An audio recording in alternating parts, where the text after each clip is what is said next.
ఇంట్లో వాళ్ళు ఇంటి పేపర్లు అడిగితే నేను ఏమో సమాధానం చెప్పాలి వాళ్ళకి? అర్థం చేసుకోనరా, నన్ను ఎవరు డబ్బులు అడగాకండ్రా, నాకే ప్రెజర్ ఎక్కువ అయిపోయిందిరా. ఇప్పటి నుంచి నేను ఎప్పుడు బెట్టింగ్ వేద్దురా. రేపటి నుంచి ఏదో పని చేసుకొని మనం ప్రాబ్లం క్లియర్ చేసుకుందాం లేరా. సాయి దినేష్ ఊరేసుకున్నాడంట్రా. దినేష్ గడ ఎందుకు ఊరేసుకుంటారా? వాడి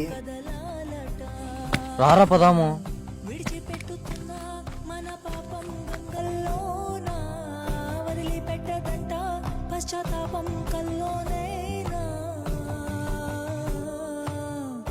ఈ ఐపీఎల్ లోపు మీరంతా మా కాళ్ళ కిందకి వస్తారా? అంతగా ఎదుగుతాం మేము. వాళ్ళంతా మన కాళ్ళ కింద ఉంటారంటే ఏదో రిచ్ గా అనుకున్నారా? ఇలా ఊరంతా నీ శవం కాళ్ళ కిందకి వస్తారనుకోలేదురా. వాడిని దించండ్రా. నేను చెప్తూనే ఉన్నారా ఈ బెట్టింగ్ వద్దని. ఇప్పుడు మనతో ఉండేవాడు మన దగ్గరే లేరురా.